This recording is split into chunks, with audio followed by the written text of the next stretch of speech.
But we Muslims, we have many excuses.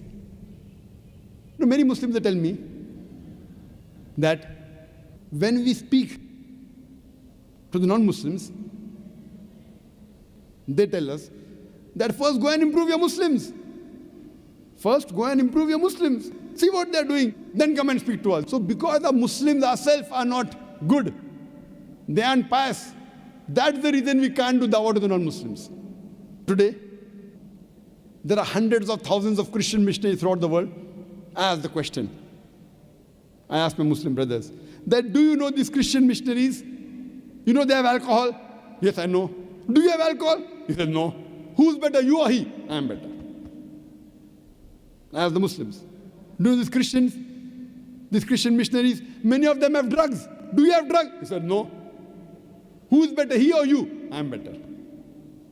Now, many of these Christians, they do fornication, they do adultery. Do you do fornication? He said, no.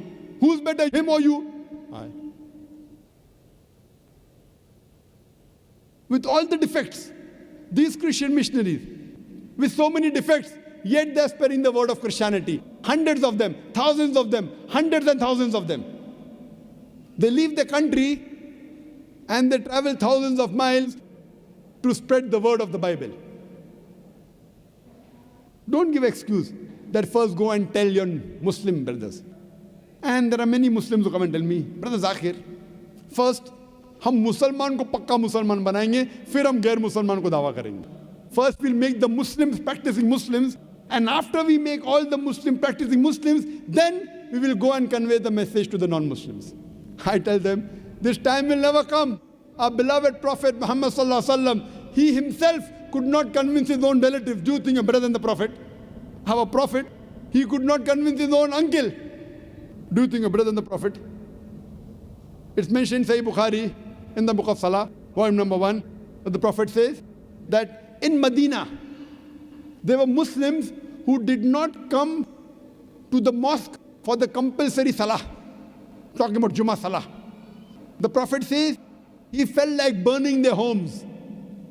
That means in Medina, there were Muslims who were not good practicing Muslims. Yet the Prophet, he sent messengers, he sent messages to the king of Yemen, to the king of Persia.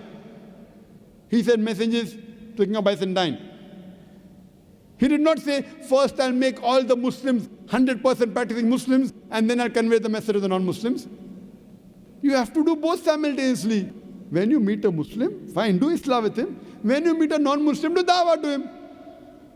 Both are equally important, dawah and Islam. But if no, which is more important?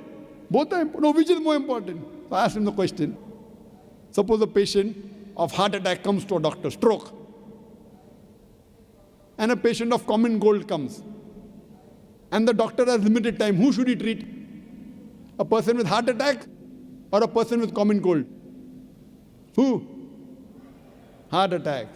I'm talking common cold, not swine flu. Huh?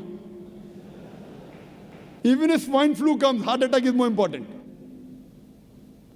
Swine flu, it is a media hype. That's another question, we won't deal it now. So the person is a mushrik. He's doing shirk. If you don't convey the message, he will go to hell. The Muslim Islam is important, but more important is dawah. Actually, both are important. If the doctor has time, you should treat both. The person with heart attack also with common cold. So when you meet a Muslim, do Islah. When you meet a non-Muslim, do dawah. Both are equally important. Do both. You can't say, I'll first make all the Muslim pakka Musliman and then do dawah. That time will never come.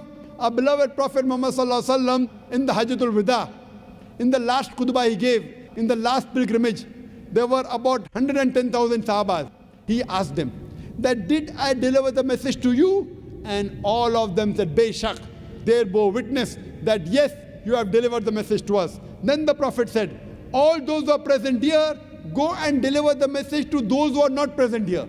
And do you know, out of 110,000 Sahabas, more than 90,000 Sahabas are buried outside Arabia. Doing what? Making Musalman Pakka Musalman, making a Muslim more pious Muslim. They were buried outside Arabia doing dawah to the non-Muslims. More than 80% of the Sahabas, they went outside following the commandment of the Prophet, doing dawah to the non-Muslims.